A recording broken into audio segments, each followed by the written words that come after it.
Hi, I'm Sophie 23 and I need you to hear this. Because what happened to me is insane. But before I dive in, make sure you hit that subscribe button so you never miss a crazy story like this. Trust me, you'll want to hear every detail. So this happened last year and I still get chills thinking about it. I had been dating my boyfriend, let's call him Jake, for almost 2 years. Everything seemed perfect on the outside. He was charming, funny, and literally everyone loved him. But I had this gut feeling something was off.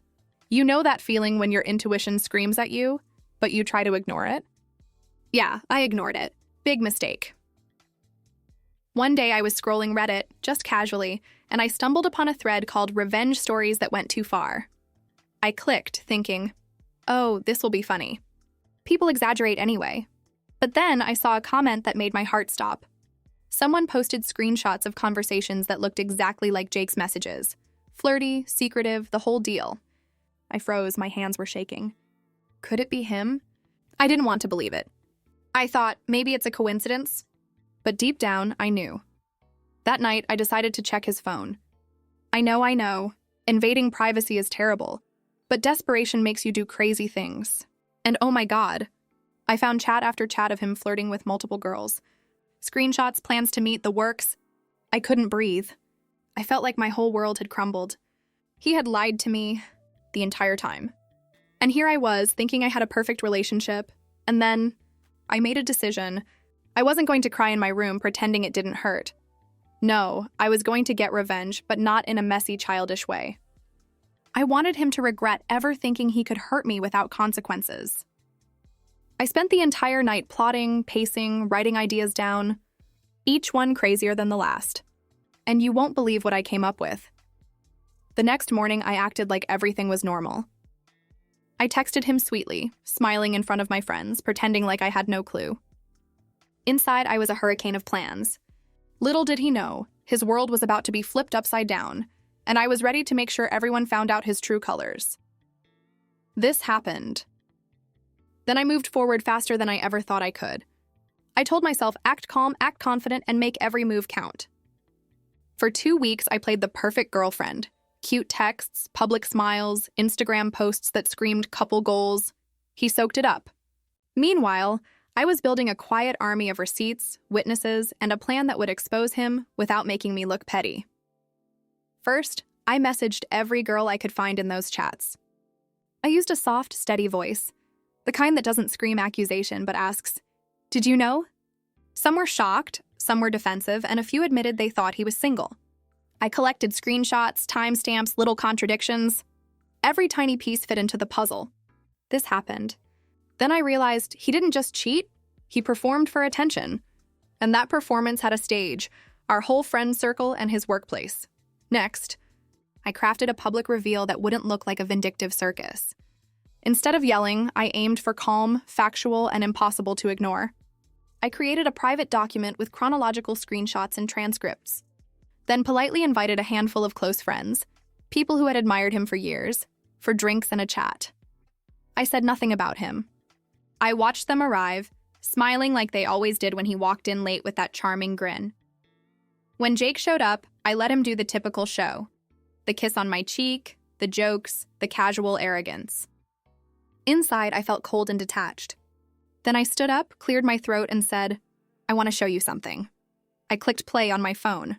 Screenshots, messages, dates, everything laid out on the table. There was silence so loud it felt like thunder. Eyes shifted. Phones came out. People who had only ever seen his best side now scanned his worst. He tried to laugh it off, to gaslight, to make me the unstable ex. Classic moves. But my friends confronted him with their own questions, and the girls I'd messaged spoke up quietly and firmly. This happened. Then his mask slipped in front of everyone who mattered. I watched his pride fray thread by thread. The guy who used to charm entire rooms now shuffled, apologizing, making excuses that sounded hollow even to him. I didn't want to humiliate him for sport. I wanted him to experience the truth. Public, undeniable, and reflected back by people he respected. When the night ended, Jake left in a cab looking small, and his followers on social media started whispering. My friends hugged me. Some cried. Some thanked me for not letting him keep lying, but revenge isn't just about a single dramatic moment. It's the ripple that follows. This happened. Then I cleaned up the aftermath, blocked his accounts, updated passwords, and began rebuilding trust with the people hurt by him. I also made a promise to myself. I would be stronger, wiser, and unreachable by someone like him again. So here's how it ended. And honestly, it's even more satisfying than I imagined. After that night, Jake tried to reach out. He sent messages, emails, even showed up at my apartment once. Classic, I'm sorry, I changed act. But I didn't respond. Not because I wanted to be cruel, but because I finally understood my worth. I realized that real revenge isn't about hurting someone, it's about reclaiming your power and living your life fully. After cutting him off completely, I focused on myself. I started posting my art again, hanging out with my friends without guilt, and even joined a local writing group. I discovered things I loved that I had ignored while obsessing over the relationship. Every time I felt the temptation to look back or feel bitter, I reminded myself of the calm way I had handled everything. The strategic, unstoppable me who exposed the truth without losing dignity. That, my friends, was the sweetest revenge. Then, something totally unexpected happened. Jake's reputation took a nosedive. Not because I gossiped or shared everything publicly, but because the truth has a way of escaping. Mutual friends started questioning him. Work colleagues noticed inconsistencies, and even people who had never met me started seeing the truth through social media hints. This happened. Then I realized the best revenge isn't loud. It's quiet, undeniable, and leaves the person responsible facing the consequences naturally. I won't lie, there were moments when I wanted to scream, cry, or even run back to him just to get closure. But I didn't. Instead, I grew stronger, smarter, and happier. I learned that trust is priceless, and anyone who doesn't value it isn't worth my energy. I also learned that revenge stories, like the ones I read on Reddit, are satisfying not just for the drama, but for the lesson they leave behind. And honestly, living well and thriving is the ultimate lesson. So, if you've ever been hurt, lied to, or betrayed, remember this. Plan carefully, stay calm, and take the high road. Let karma do the messy work for you. This happened to me, and now I share it with you so you know that you're never powerless, no matter how deep the betrayal. Thank you for listening to my story. If you enjoyed it, hit that subscribe button, leave a comment sharing your own experience, and don't forget to check out my other videos for more crazy revenge stories.